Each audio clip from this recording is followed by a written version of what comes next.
Hello everyone, welcome to another video. ഇന്നത്തെ video ഒരു snacks ആണ്. എല്ലാ മക്കളും ഒരുപോലെ ഇഷ്ടപ്പെടുന്ന പൊട്ടാറ്റോ ചിപ്സ്. അത് വളരെ എളുപ്പത്തിൽ ക്രിസ്പി ആയിട്ട് നമുക്ക് വീട്ടിൽ തന്നെ ഉണ്ടാക്കിയെടുക്കാം കേട്ടോ. കൂടുതൽ പേരും ഇത് ഉണ്ടാക്കുന്നതായിരിക്കും അല്ലേ? എന്നാലും ഇതുവരെ ട്രൈ ചെയ്യാത്തവരുണ്ടെങ്കിൽ അവർക്ക് വേണ്ടിയിട്ടാണ് കേട്ടോ ഈ വീഡിയോ. ചിപ്സ് ഉണ്ടാക്കാനായിട്ട് കുറച്ച് വലിപ്പമുള്ള ഉരുളക്കിഴങ്ങാണ് കേട്ടോ എടുക്കാറുള്ളത്. അത് നന്നായിട്ട് തോല് കളഞ്ഞ് കഴുകി വെച്ചിരിക്കുന്നതാണ്. എണ്ണ നന്നായി ചൂടാക്കി എടുക്കണം കേട്ടോ. നമ്മളിവിടെ റൈസ് ബ്രാൻ ഓയിലാണ് എടുത്തിരിക്കുന്നത്, അതുകൊണ്ടാണ് ഈ കളറ്.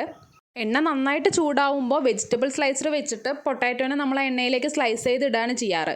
സ്റ്റൗ നമ്മൾ മീഡിയം ഫ്ലെയിമിൽ വെച്ചാൽ മതി കേട്ടോ. നല്ല കത്തിക്കുകയാണെന്ന് വെച്ചാൽ അത് കരിഞ്ഞു പോകാൻ ചാൻസ് ഉണ്ട്. ഒരുപാട് ലോ ഫ്ലെയിമിലും വെക്കാൻ പറ്റില്ല, അത് ഉടഞ്ഞിങ്ങനെ പോകും. അപ്പോൾ മീഡിയം ഫ്ലെയിമിൽ വെച്ചിട്ട് വേണം ഇത് വറുത്തെടുക്കാൻ. ഇടയ്ക്കൊന്ന് ഇളക്കി കൊടുക്കാൻ വേണം കേട്ടോ. നമ്മളിപ്പോൾ പൊട്ടാറ്റോ പ്ലെയിൻ ആയിട്ട് അതിനകത്ത് ഇട്ടിരിക്കുകയാണ്, വേറെ ഉപ്പോ മസാലകളോ ഒന്നും ആഡ് ചെയ്തിട്ടില്ല. പ്ലെയിനായിട്ട് തന്നെയാണ് വറുത്തെടുക്കാറുള്ളത്. ഒരു 5 to 10 മിനിറ്റ്സിൻ്റെ ഉള്ളിൽ തന്നെ അത് നന്നായിട്ട് ക്രിസ്പി ആയിട്ട് വരും കേട്ടോ. കളറൊക്കെ ചേഞ്ച് ആയിട്ട് നമുക്കത് ഇളക്കുമ്പോൾ തന്നെ മനസ്സിലാവുമല്ലോ.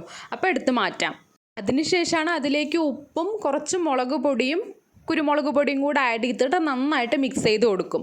ചില സമയത്ത് നമ്മൾ ചാറ്റ് മസാല മാത്രമായിട്ടും ആഡ് ചെയ്യാറുണ്ട് കേട്ടോ. അപ്പോൾ ഓരോരുത്തരുടെ ഇഷ്ടത്തിനനുസരിച്ചിട്ട് ഏതാണ് അതിൽ ആഡ് ചെയ്യുന്നത് വെച്ചാൽ അത് ആഡ് ചെയ്യാം. കണ്ടില്ലേ, നല്ല ക്രിസ്പി ആയിട്ട് വന്നിട്ടുണ്ട്. വീഡിയോ ഇഷ്ടപ്പെട്ടാൽ ലൈക്ക് ചെയ്യാൻ മറക്കല്ലേ. മറ്റൊരു വീഡിയോയിൽ കാണും വരേക്കും ബൈ.